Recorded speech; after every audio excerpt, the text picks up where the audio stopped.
Баршаңызға сәлем достар. Бүгін біз сіздермен хит болған Мия Сапатайский дайындап үйренетін боламыз.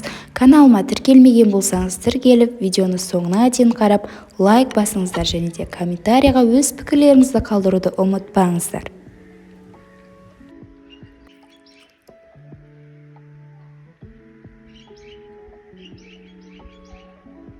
Ең алдымен біз күрішімізді пісіріп алатын боламыз. Осылай күрішімізді әдемілеп, жақсылап жуып, тазартып аламыз.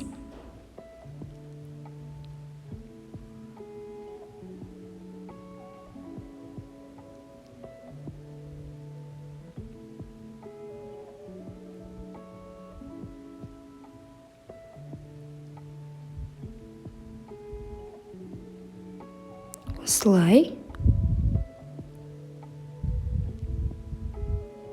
жуып алдық. Енді қазанымызға майымызды құйып, күрішімізді қуырып алатын боламыз.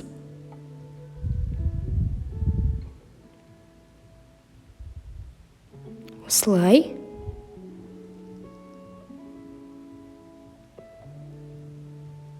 жақсылап араластырып тұрамыз.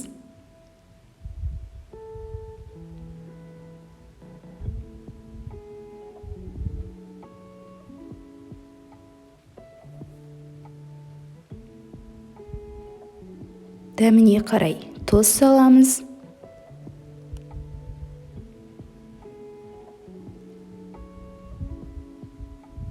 Соңынан су құятын боламыз. Суымызды осылай құйып алдық. Енді аузын қапқағын жауып, астында отын төмендететін боламыз. Бұл жерде суды күріштің көлемімен бірде құйсаңыздар, күрішіңіз өте әдемі болып пісіп шығады. Мінекей біздің күрішіміз дайын.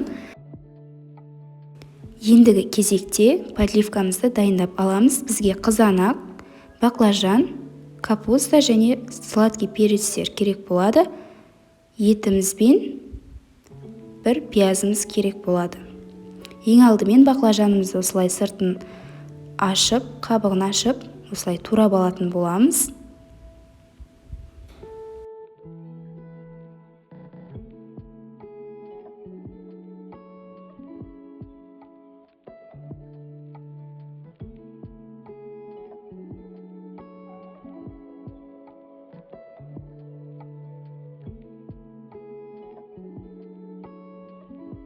Ендігі кезекте перецтерімізді турап аламыз. Осылай төрт бұрышты етіп, әдемілеп турап аламыз.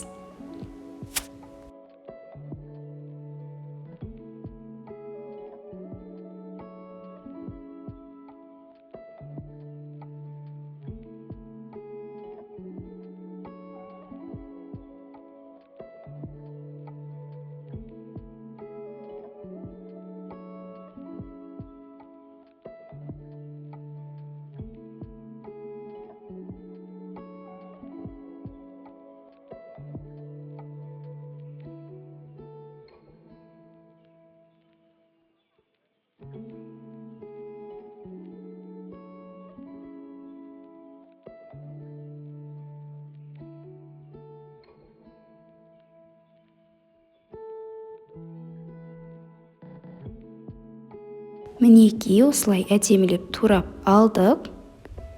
Ендігі кезекте пиязымызды да осылай төрт бұрышты етіп, әдемілеп турап алатын боламыз.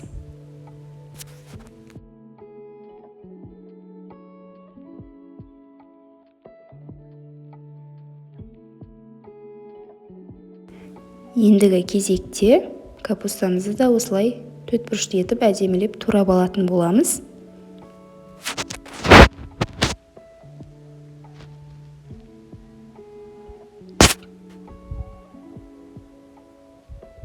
Осылай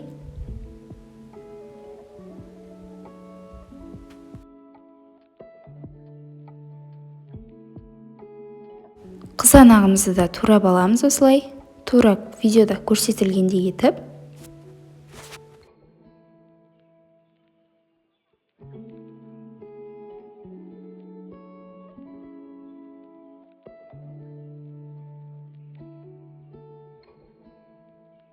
Соңынан етімізді турап алатын боламыз. Осылай жұқалатып, етімізді төртбұрышты етіп әдемілеп турап алатын боламыз.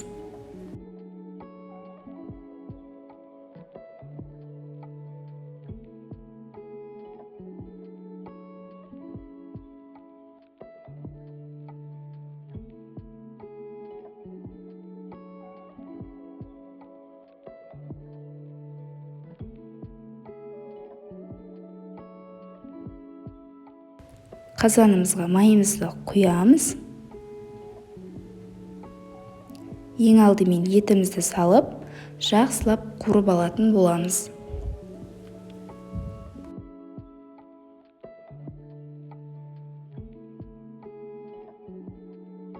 Етіміз осылай жақсылап қызарғаннан кейін, артынша пиязымызды салып, әдемілеп қуырып алатын боламыз.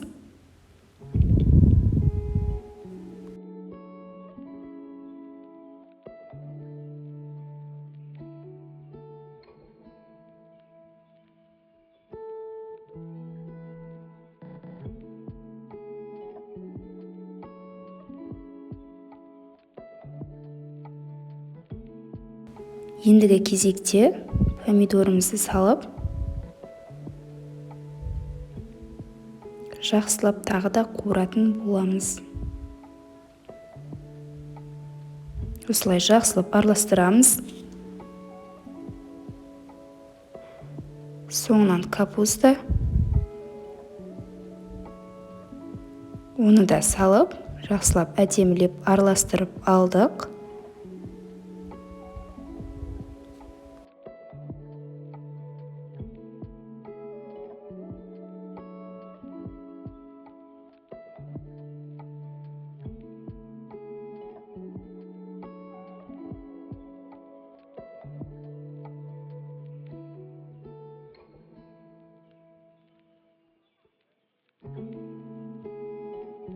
Енді перецтерімізді салып алатын боламыз.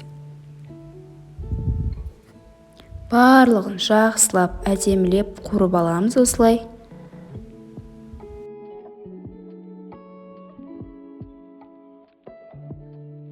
Ең соңында осылай баклажанымызды салатын боламыз.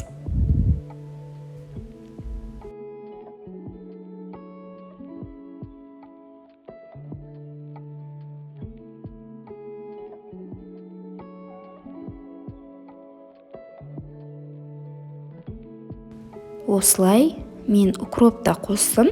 Егер сіздер қаламасаңыздар, ұнатпасаңыздар, қоспай қойсаңыздар да болады. Немесе орнына петрушка қоссаңыздар, тағы басқа да қосқыларыңыз келген қоспаны қоссаңыздар болады. Осылай барлығын әдемілеп, жақсылап араластырып алатын боламыз қуырып. Ең соңында соя қоятын боламыз.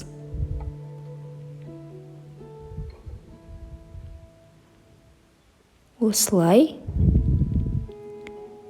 Мінекей, енді соямызды құямыз.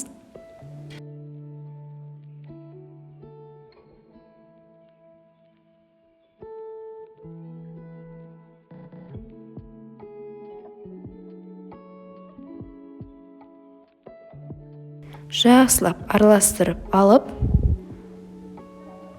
қазанымыздың қапқағын жауып, 10-15 минутқа қалдыратын боламыз.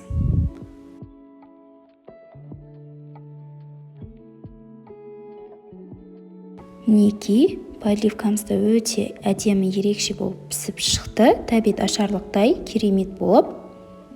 Енді қалауларыңызға қарай сәндеп салсаңыздар болады. Мен осылай әдемілеп салдым.